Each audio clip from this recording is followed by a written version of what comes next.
അങ്ങനെ നമ്മുടെ 10th result 15-നാണെന്ന് confirm ആയല്ലോ. ഈ ഒരു സമയത്ത് എക്സാം എഴുതിയ മക്കളുടെ അടുത്തും പാരൻസിൻ്റെ അടുത്തും കുറച്ച് കാര്യങ്ങൾ പറയണമെന്ന് തോന്നി. മക്കൾ എന്തായാലും ടെൻഷനിലായിരിക്കും. ടെൻഷൻ അടിക്കേണ്ട ആവശ്യമില്ല കേട്ടോ. എന്തായാലും കഴിഞ്ഞത് കഴിഞ്ഞു. നിങ്ങൾ നിങ്ങളുടെ മാക്സിമം ചെയ്തിട്ടുണ്ടാവുമല്ലോ. റിസൾട്ട് എന്തോ ആവട്ടെ, അത് നമ്മൾ സ്വീകരിക്കാൻ തയ്യാറാവുക. അതുപോലെ തന്നെ പേരൻസിൻ്റെ അടുത്തും പറയാനുള്ളത്, അവരുടെ അടുത്ത് പഠിക്കുക നമ്മൾ ഒരുപാട് പറഞ്ഞിട്ടുണ്ടാകും. അവരവരുടെ ബെസ്റ്റ് ചെയ്തിട്ടുണ്ടാകും. ഇനി കഴിഞ്ഞതിനെ കുറിച്ചിട്ട് പറഞ്ഞ് അവരെ ബ്ലെയിം ചെയ്യേണ്ട ആവശ്യമില്ല. എന്താണെങ്കിലും അത് പോസിറ്റീവായിട്ട് നമുക്ക് എടുക്കും. ചിലപ്പോൾ ഫുൾ A+ ഉണ്ടായിരിക്കും, ചിലപ്പം 1-2 സബ്ജക്റ്റിന് A+ പോയിട്ടുണ്ടാവാം, ചിലപ്പം CO BO B+ ഒക്കെ ആയിട്ടുണ്ടാവും. എങ്ങനെയാണെങ്കിലും അവരെ ടെൻഷൻ അടിപ്പിക്കാതെ മക്കളുടെ കൂടെ നിൽക്കുക. മാർക്കെങ്ങാനും കുറഞ്ഞു പോയിട്ടുണ്ടെങ്കിൽ നമ്മൾ നമ്മുടെ വിഷമത്തിലായിരിക്കും അവരുടെ അടുത്ത് പറയുക, അന്ന് ട്യൂഷൻ ക്ലാസ്സിൽ പോയാൽ മതിയായിരുന്നു, നീ അത് നിർത്തണ്ടായിരുന്നു, അന്നേ ഞാൻ പറഞ്ഞതല്ലേ രാത്രി കുറച്ചുകൂടെ സമയം ഇരുന്ന് പഠിക്കാൻ വേണ്ടി, അല്ലെങ്കിൽ പുറച്ചൊക്കെ നിനക്ക് എഴുന്നേറ്റിട്ട് പഠിച്ചുകൂടായിരുന്നോ, ഇങ്ങനെയൊക്കെ നമ്മൾ പറയും. പക്ഷേ നമ്മുടെ മക്കളുടെ മാനസികാവസ്ഥയാണ് നമ്മൾ ഇനി അങ്ങോട്ട് നോക്കേണ്ടത്. അവരുടെ കൂടെ കട്ടിക്ക് സപ്പോർട്ട് ആയിട്ട് വരിക. കാരണം അവരുടെ ജീവിതം അല്ലെങ്കിൽ അവരുടെ നമ്മുടെ വിദ്യാഭ്യാസം അത് തുടങ്ങുന്നേ ഉള്ളൂ. അപ്പോൾ അവരുടെ കിട്ടിയ മാർക്കിനനുസരിച്ചിട്ട് എവിടെ എന്ത് എങ്ങനെ ഏത് കോഴ്സ് എടുക്കാം, മാർക്കിനനുസരിച്ച് മാത്രമല്ല കേട്ടോ, അവരുടെ സ്കില്ലിനനുസരിച്ചിട്ട് ഏത് കോഴ്സിലേക്ക് പോകാമെന്ന് നമ്മളാണ് അവർക്ക് ഗൈഡൻസ് കൊടുക്കേണ്ടത്. കാരണം കുട്ടികളിപ്പം നെറ്റിലൊക്കെ സെർച്ച് ചെയ്തിട്ട് ഒരുപാട് കാര്യങ്ങളൊക്കെ മനസ്സിലാക്കിയിട്ടുണ്ടാവും. പണ്ടത്തെ കാലം പോലെയല്ല, നമ്മളെക്കാളും അറിവ് കുട്ടികൾക്കുണ്ട്. അവർക്ക് കൃത്യമായിട്ടുള്ള ധാരണയുണ്ടാവും. ഏത് സബ്ജക്റ്റ്, അതായത് +1-ന് ഏത് സബ്ജക്റ്റ് എടുക്കണമെന്ന് അവർക്ക് കൃത്യമായിട്ടുള്ള ധാരണയുണ്ടാവും. അങ്ങനെ ഇല്ലാത്ത മക്കളും ഉണ്ടാവും. അപ്പോൾ അവരുടെ ഇഷ്ടത്തിനനുസരിച്ചിട്ട് അവരുടെ മാർക്കിനനുസരിച്ചിട്ട് നമ്മളിപ്പം സ്കൂളിലൊക്കെ കൊടുക്കുമ്പോൾ പ്രയോറിറ്റിയൊക്കെ ഉണ്ടാകും. അവർക്ക് ഏത് സബ്ജക്റ്റ് കിട്ടും എന്നുള്ളത് നമ്മൾ വിചാരിച്ചതുപോലെ ചിലപ്പം കിട്ടിയെന്നും വരില്ല. അപ്പോൾ അലോട്ട്മെൻറ്റിനനുസരിച്ച് നമുക്ക് സെലക്ട് ചെയ്യേണ്ടി വരും. അപ്പം നമ്മൾ എന്താണെങ്കിലും കുട്ടികളുടെ സ്കില്ല് എന്താണോ അതാണ് നോക്കേണ്ടത്. അതിനനുസരിച്ചിട്ടുള്ള കോഴ്സിലേക്ക് പോകാൻ വേണ്ടിയിട്ടാണ് നമ്മൾ ശ്രദ്ധിക്കേണ്ടത്. പറഞ്ഞു വരുന്നത്, ഏതെങ്കിലും ഒരു കുഞ്ഞ് ഫുൾ A+ വാങ്ങിക്കഴിഞ്ഞാൽ ചിലപ്പം ആ കുട്ടിക്ക് ഇഷ്ടം മെഡിക്കൽ ഫീൽഡ് ആയിരിക്കില്ല, വേറെ എന്തെങ്കിലും ആയിരിക്കും. അപ്പോൾ നമ്മൾ ഡോക്ടറാവണം മെഡിസിൻ തന്നെയാണ് നല്ലതെന്നും പറഞ്ഞിട്ട് അവരെ കമ്പൽ ചെയ്യാതെ നമ്മൾ എന്ത് ചെയ്യുക, സയൻസ് ഗ്രൂപ്പ് തന്നെ എടുക്കാൻ വേണ്ടിയിട്ട് അവരുടെ അടുത്ത് പറയുക. എന്നിട്ട് +2 ആകുമ്പോഴത്തേക്ക് അവരുടെ ടേസ്റ്റ് ചിലപ്പം വ്യത്യാസം ഉണ്ടാവും. ഈ സമയത്ത് അവരുടെ ആഗ്രഹം പോലെ ആയിരിക്കില്ല 2 വർഷം കഴിഞ്ഞാൽ ഉണ്ടാവുക. അപ്പോൾ നല്ല ഏബിളായിട്ടുള്ളൊരു കുട്ടിയാണെങ്കിൽ ഫുൾ A+ ഒക്കെ ആണെങ്കിൽ എന്തായാലും സയൻസ് ഗ്രൂപ്പ് തന്നെ എടുക്കാൻ പറ്റുമല്ലോ.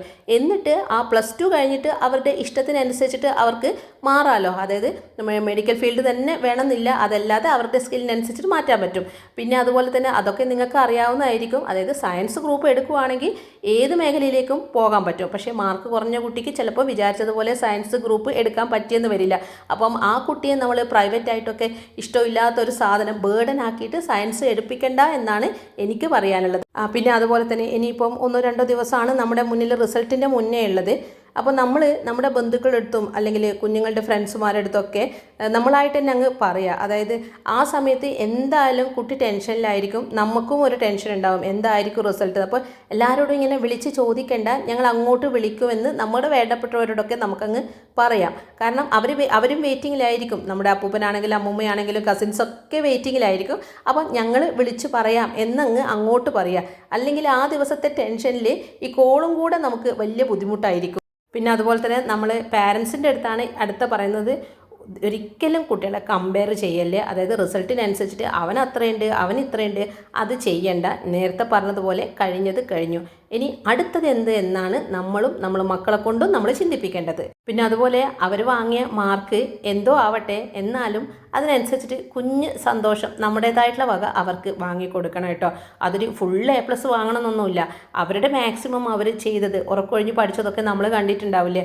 അപ്പോൾ മക്കളുടെ സന്തോഷത്തിനായിട്ട് അവർക്ക് ഇഷ്ടപ്പെട്ട ഒരു ഗിഫ്റ്റ് എന്താണെങ്കിലും നമ്മളത് അവർക്ക് വേണ്ടിയിട്ട് കരുതണേ. എന്നിട്ട് കിട്ടിയത് കിട്ടി, നിൻ്റെ എഫേർട്ട് നീ മാക്സിമം എടുത്തില്ലേ, അത് മതി എന്നുള്ള ഒരു സപ്പോർട്ടില്ലേ, അത് നമ്മൾ അവർക്ക് കൊടുക്കുക.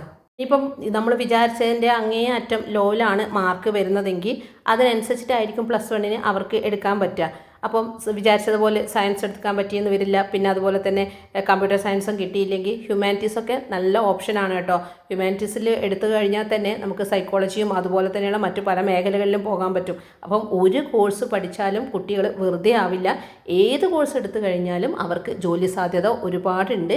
അപ്പോൾ ഒരുപാട് അവസരങ്ങളുണ്ട്. നമ്മളൊന്നും പണ്ട് പഠിച്ച പോലെയല്ല, ഒരുപാട് മേഖലകൾ അവർക്ക് തുറന്ന് കിടക്കുകയാണ്. വിശാലമായിട്ടുള്ളൊരു ലോകം അവർക്ക് മുന്നിലുണ്ട്. അല്ലാതെ ഡോക്ടർ ആയാൽ എഞ്ചിനീയർ ആയാൽ മാത്രമേ നല്ലൊരു സ്റ്റാറ്റസ് ഉള്ളൂ, നല്ലൊരു ഏണിങ്സ് ഉള്ളൂ, അങ്ങനെയൊന്നുമല്ല.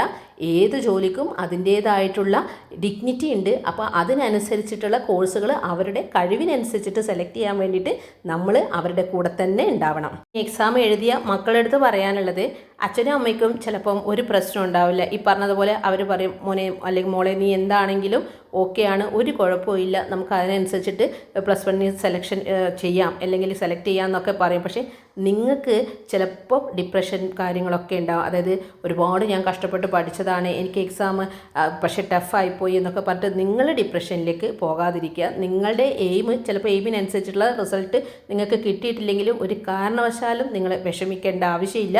കാരണം നിങ്ങളുടെ കൂടെ നിങ്ങളുടെ പാരൻസ് ഉണ്ട്. അതുപോലെ തന്നെ നേരത്തെ ഞാൻ പറഞ്ഞതുപോലെ തന്നെ ഏത് വഴിയാണെങ്കിലും നമുക്ക് ലൈഫിൽ ഉന്നത വിജയം നേടാൻ പറ്റും. പിന്നെ നിങ്ങളുടെ ആ ഒരു സ്റ്റഡി വെക്കേഷൻ ടൈമിനൊക്കെ നിങ്ങൾ ചിലപ്പോൾ എക്സ്ട്രാ ട്യൂഷന് പോയിട്ടുണ്ടാകും, അല്ലെങ്കിൽ ഫ്രണ്ട്സുമാർ അങ്ങോട്ടും ഇങ്ങോട്ടും കമ്പൈൻ സ്റ്റഡി പഠിച്ചിട്ടുണ്ടാകും, ടീച്ചേഴ്സ് നിങ്ങൾക്ക് സ്പെഷ്യലായിട്ട് പഠിപ്പിച്ച് തന്നിട്ടുണ്ടാകും. അവരെ ഒന്നും മറക്കരുത്. നല്ല മാർക്കാണെങ്കിലും മാർക്ക് ഇത്തിരി കുറഞ്ഞാലും അവരെയൊക്കെ വിളിച്ചിട്ട് നിങ്ങളുടെ മാർക്ക് പറയുക. ഇനിയിപ്പോൾ പറയാൻ പറ്റാത്ത മാർക്കാണെങ്കിൽ പറയണ്ട, പക്ഷേ നല്ല മാർക്കാണെങ്കിൽ നിങ്ങൾക്ക് മാർക്ക് കിട്ടാൻ വേണ്ടി നിങ്ങളെ ആരൊക്കെയാണോ സഹായിച്ചത്, ചിലപ്പോൾ ട്യൂഷൻ ക്ലാസ്സിലൊക്കെ നിങ്ങൾ പോയിട്ടുണ്ടാവും, അല്ലെങ്കിൽ സ്പെഷ്യലായിട്ട് ട്യൂഷന് പോയിട്ടുണ്ടാവും. അപ്പോൾ ആ ടീച്ചറൊക്കെ വിളിച്ചിട്ട് നിങ്ങളുടെ മാർക്ക് അല്ലെങ്കിൽ നിങ്ങളുടെ ആ ഒരു പ്രോഗ്രസ് അവരെ അറിയിക്കുക. ചിലപ്പോൾ നിങ്ങളെക്കാളും മാർക്ക്, അതായത് നന്നായിട്ട് പഠിക്കാത്തൊരു കുട്ടിക്ക് ഫുൾ A+ അല്ലെങ്കിൽ നിങ്ങളെക്കാളും മാർക്കൊക്കെ ഉണ്ടാവും. അതിങ്ങനെ ആലോചിച്ചിട്ട് ടെൻഷൻ അടിക്കേണ്ട, കമ്പാരിസൻ്റെ ആവശ്യമില്ല. പിന്നെ മാർക്ക് കുറഞ്ഞിട്ടുണ്ടെങ്കിൽ തന്നെ നിങ്ങൾക്ക് ഒരുപാട് ഓപ്ഷൻ ഉണ്ട് കേട്ടോ. അതായത് നന്നായിട്ട് എക്സാം എഴുതിയിട്ടുണ്ടെന്ന് പൂർണ്ണ ബോധ്യം ഉണ്ടെങ്കിൽ നമുക്ക് റീവാലുവേഷനൊക്കെ കൊടുക്കാം. ഒരുപാട് കാര്യങ്ങൾ നമുക്ക് ഇനിയും മുന്നോട്ട് ചെയ്യാനുണ്ട്.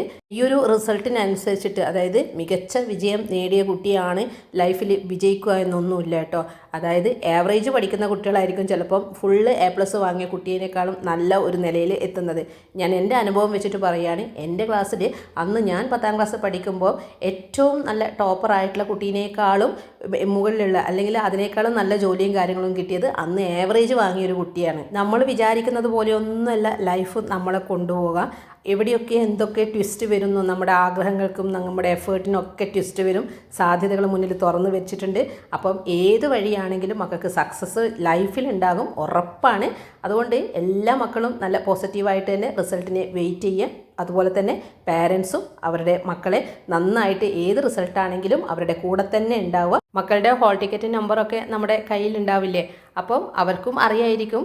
അതൊരിക്കലും കുട്ടികൾ മറന്നു പോവില്ലല്ലോ.